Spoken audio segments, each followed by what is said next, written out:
Good evening. Tonight's story is called A Holiday Party Carol. So, snuggle up in bed under the blankets. Make yourself as comfortable as needed for a good night's sleep, and when you're all settled in, close your eyes.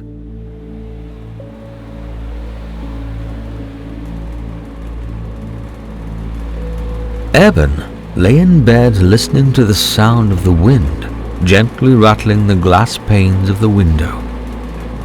He knew that if he lifted the window shade, he would see bare trees silhouetted against the sky, snowflakes swirling in the wind. It was not expected to be a large snowfall. Probably there would be a thin white coat on the sidewalk in the morning, maybe enough snow sticking to his car that he would run his windshield wipers briefly, the rubber blades whooshing away the flakes in big arcs. He could hear the wind winding through the trees. The last of the leaves had come down weeks ago, a beautiful blaze of orange, yellow and red. Now when Eben left for work in the morning, he saw either a bright blue winter sky with the sun shining through the frigid air, or else a grey, low sky promising snow. That's what he'd seen this morning, and sure enough, now the flakes were falling. It was December. The holidays were coming, and it seemed as though every year there was more to get done before they arrived. Eben turned over in bed, pulling the sheet up to his chin. He felt warm and comfortable, but thoughts blew around like snowflakes in his mind. He had recently been promoted to supervisor at work. In fact, that made him very proud. Of course, with the new title came greater responsibility, and Eben wanted very much to do a good job. There was always a lot to do and not quite enough time in the day. Perhaps he had been thinking lately he should cancel the office holiday party that was scheduled for the following afternoon. After all, it would take up valuable work time, and Eben doubted anyone cared too much about it. They probably would barely even notice if the party were cancelled. How much did parties mean to people anyway? What was one holiday party, more or less? Eben flipped onto his back and watched bits of light that had escaped past the edge of the window shade. They danced and flickered across his bedroom ceiling, almost like holiday lights. That reminded him, maybe if he was cancelling the holiday party, he should cancel all of the office holiday decorations as well. Yes, that was what he would do, he decided. He would explain to his fellow office workers that in order to save everybody's time, they would not be decorating the office or having a party this year. Everyone would probably be very relieved, Eben decided. It was probably more of an annoyance than a pleasure to them to decorate the office and prepare for a party. He would be doing everybody a favor by cancelling the festivities. Eben watched the dancing lights for a while longer, and then closed his eyes. It seemed that he was drifting along, borne by a cool winter's breeze, lifted and spun, and gently placed down again, like a bright crystal of snow. Suddenly, Eben opened his eyes and stared in wonderment. The room shone as though someone had hung dozens of strings of tiny white lights and switched them all on at once. In the center of the room, hovering a few feet in the air, just past the foot of his bed, was a cloaked figure. Eben could not see the figure's face, but he saw a gentle glow coming from the cloak. Eben could feel that the spirit was gentle and kind, and so he did not feel afraid. "Who are you?" Eben asked, sitting up in bed. "I am the spirit of holidays past," The spirit replied in a soft, reassuring voice. "I know that you have just made a decision about cancelling the holiday festivities at work. I would like to show you something. Won't you come with me?" The spirit held out a cloaked arm, and Eben reached out toward it. He felt a warm hand close around his own, and he felt himself lifted from his bed. A rush of air blew past him, and suddenly he could see his own house below him, snowflakes sticking to the roof, and then the entire town, as though he were looking at a map. Though it was cold outside, and though he was high in the air, he felt safe and warm, protected by the spirit. The spirit guided him in their flight, and they ascended higher and higher. Soon, Eben could no longer see what lay below him, just a swirl of snowflakes below, glimmers of starlight above, and all around them, the soft velvet of the night sky. Then, Eben felt solid ground beneath his feet. He understood that he and the spirit had reached their destination, and that they were in a building somewhere that was not Eben's own house. People milled about, happy and noisy. Some of them looked familiar, though Eben could not quite place them. "Hello," Eben called out to someone passing before him. The person did not appear to notice. Eben wrinkled his forehead curiously. This was strange behavior indeed. Then he saw someone who he was sure he knew. He couldn't remember exactly from where, but still. "Hey there!" Eben cried out, waving. Once again, there was no response. "What is this?" Eben asked the spirit. "Where are we? And why won't anyone talk to me?" "If you look carefully," the spirit said, "I think you will figure out the answers to your questions." They were at a school, Eben realized. Not just any school, his own school, the elementary school he had attended many years ago. He smiled and inhaled deeply, taking in the familiar scent of scrubbed floors, sharpened pencils, freshly baked treats. Of course, the spirit had taken him into the past, to a scene from his childhood. No wonder nobody responded to the adult Eben. No one could see or hear him. He and the spirit could not be detected. Now Eben understood, putting together all that he saw and all that he smelled. It was a school holiday party from his childhood. There were his old friends, his old teachers, and there he was, the young Eben, a child of 10. He stood with a group of friends, laughing, loading holiday treats onto a paper plate. Adult Eben smiled and waved, calling out, before he remembered that he could not be seen. "We're just observers here," the spirit reminded him kindly. "We're just taking a look at the past. It's to help you remember how holiday parties made you feel when you were younger." Eben was, in fact, beginning to remember. A feeling of joy flooded through him, a great happiness at being together with people he liked, celebrating a festive time of the year.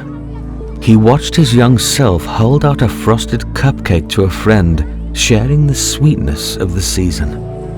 The walls were covered with paper decorations, and Eben remembered how hard he and his friends had worked to make them.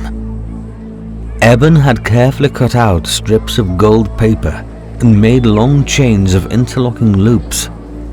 He remembered how proud he'd been as a child, seeing the very chains he had made hanging on the walls at the party, how the other teachers had praised his work, and the snowflakes. He and his friends had spent what must have been hours carefully folding white paper and snipping bits out of it, then unfolding the paper to reveal beautiful paper snowflakes, no two alike, just as in nature. He looked up, and sure enough, suspended with string from the ceiling, paper snowflakes hung, twirling. And there, dangling from string above the windows, were bright globes in all different colors, sparkling crimson, forest green, shining gold, shimmering silver, gleaming white, deep blue. The globes rotated gently, reflecting bits of light as they spun, scattering them over the room. Eben felt a wave of delight wash through him. It was the excitement of childhood during the holiday season, and it was more than that. It was the feeling of pride and accomplishment in seeing a room full of people take pleasure in a party that he had helped to create. It was seeing how the festive decorations lifted people's spirits, how they helped make this time of year different and special. People talked and laughed, and they ate. Eben noticed the delight people around him were taking in the holiday treats. Somehow, ordinary cake and frosting elevated an occasion to something joyful, an indulgence.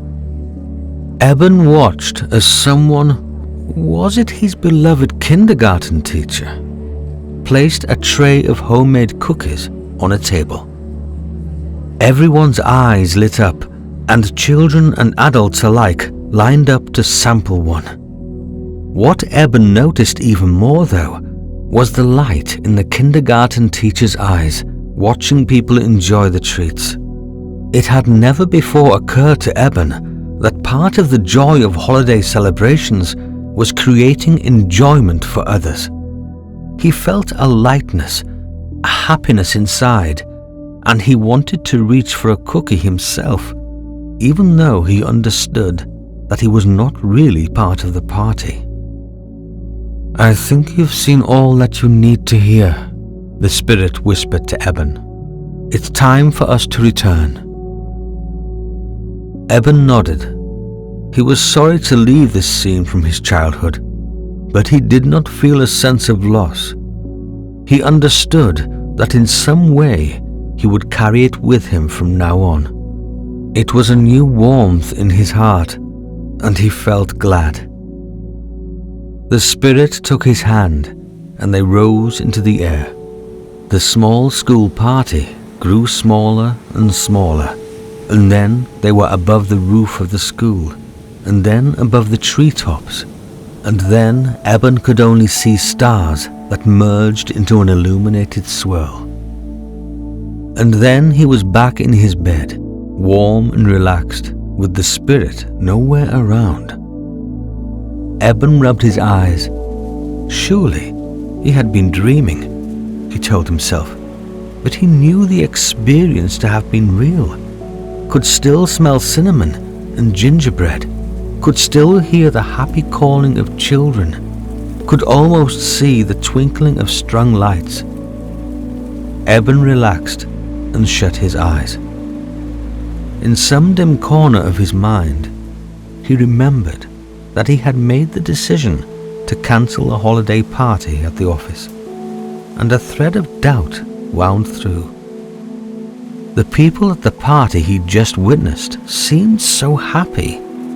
Would he really be doing anyone any favors by providing an extra hour or two of work time instead of holiday celebrations?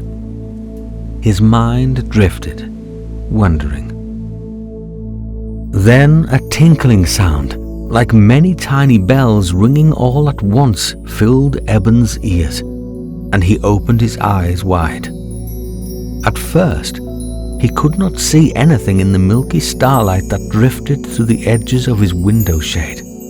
He just heard the bells, whose different pitches harmonized to make rolling waves of music that romped joyfully through the air. Eben sat up once again and tried to locate the source of the music. Then the tinkling bells seemed to crystallize into color, and Eben saw a swirl of glittering hues. He understood that another spirit had appeared to help him with the doubts in his mind about the holiday party. Though Eben did not know what to expect of this spirit, he sensed strongly a feeling of benevolence, of kindness. He felt confident that this spirit, like the last, would guide him safely through a journey and would give him no reason for fear or uneasiness. As though to prove that Eben was correct, the spirit moved closer to him, colors glittering, bells tinkling, and seemed to envelope him in warmth. Eben smiled. "Hello, Eben," the spirit said soothingly, its voice ringing clear and bright through the room. "Hello," Eben replied trustingly, waiting. "I am the spirit of holidays present," the swirling glow told him. "I am here to show you some activities going on right at this moment that ordinarily you would not be able to witness." Eben nodded and held out his hand. It seemed that the spirit surrounded him, and rather than lifting him through the night sky, as the first spirit had, transported him in some other way, perhaps through a dimensional pinhole of which Eben had previously been unaware. The journey was instantaneous, and had the scene around him not changed, Eben would not realize he had left his own bedroom. So comfortable did he feel, and so seamless had been the trip. It did, however, take a moment to figure out where he was. The light was brighter here than it had been in his bedroom, and Eben stood a moment, blinking and adjusting. He looked around and saw long tables, beige carpet, ivory walls. Why? He recognized this place after all.